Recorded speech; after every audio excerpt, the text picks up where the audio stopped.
Welcome to another edition of In the City, your source for what's happening right here in the city of Murfreesboro. I'm Lynn White. The good news tonight is that homeowner's roof is finished. And officials say if you can, have an emergency kit ready should Cindy hit. Located off of Memorial Boulevard, this old terminal built in 1952 will be torn down and replaced with a new 15,200 square foot facility. Here we are into a really nice part of this building, the sleeping area or the bunk room. Okay, so they're asleep at night and a call comes in. So how do they quickly get downstairs? Oh Lord. Ah! Coming up next on this edition of In the City, the crack of a baseball bat was in the air at the opening day of Murfreesboro Miracle League. Also, we follow up 1 year later with the local boy continuing his fight for the homeless. Plus, the 42nd annual Uncle Dave Macon Days will be held in July at Cannonsburg. And Murfreesboro City Schools started a drone program this year and had their end of the season tournament. We'll tell you all about those stories and more coming up right now on this edition of In the City. Anytime you have to, have something done to your roof and water's coming in, it's pretty rough.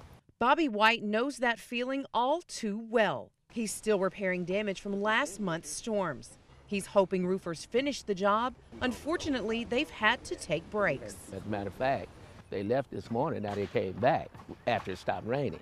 While the weather may not be cooperating, roofers work around the clock to make sure White's home is ready for round two.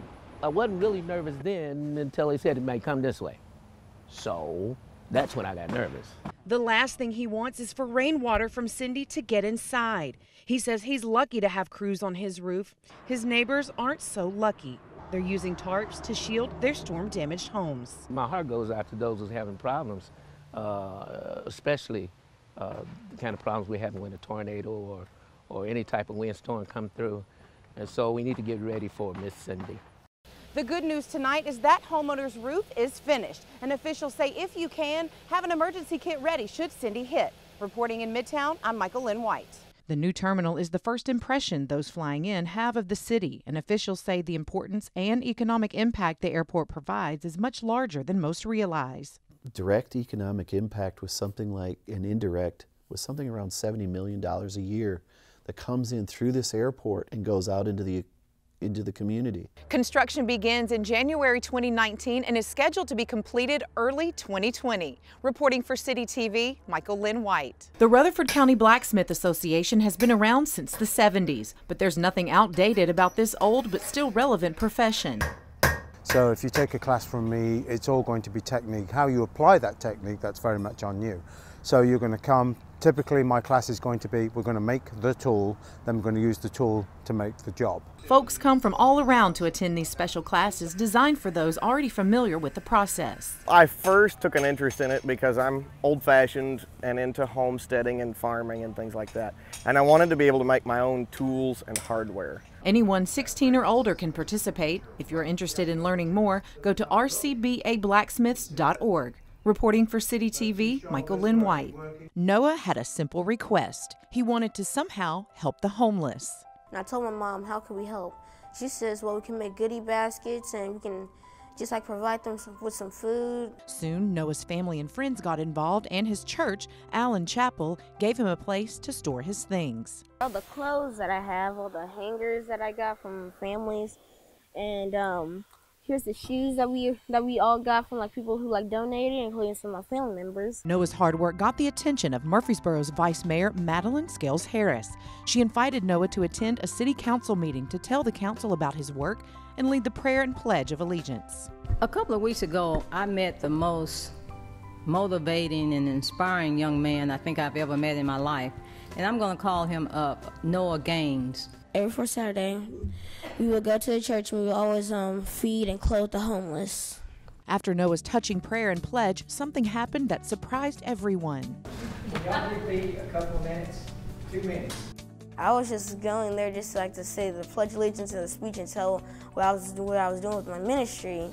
But then there was such a surprise. I was wondering what the mayor was about to do. I was oh, I wonder what he's getting and all. Then he just pops up and then he says, no, I'd like to give you the key to the city. And I was so happy. I was so honored to get the key to the city.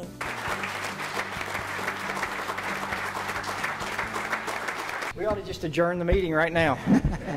Noah says one thing he really needs for Noah's heart is extra storage, like a shed for his donations. We really need like a storage to put all of our extra stuff in, so that's how we can have more room. Noah's Heart Ministry serves anyone in need on the fourth Saturday of every month at Allen Chapel on South Manny Avenue, and Noah has big dreams for his ministry. Well, what I see for Noah's Heart Ministry, that it will keep on growing and growing, and everyone will be thankful for like what they had, and like even the homeless people will be happy because they have someone that's actually there for them and like share the bread with them, like God said in Proverbs 22 verse 9. There's no doubt Noah has an amazing support system.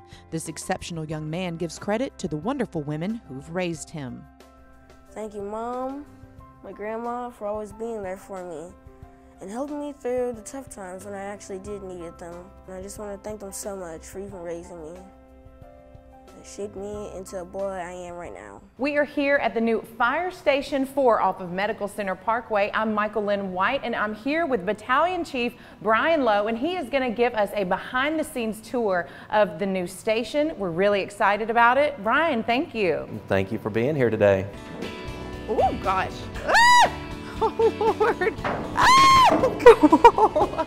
I'm Michael Lynn White, and until next time, we look forward to seeing you in the city.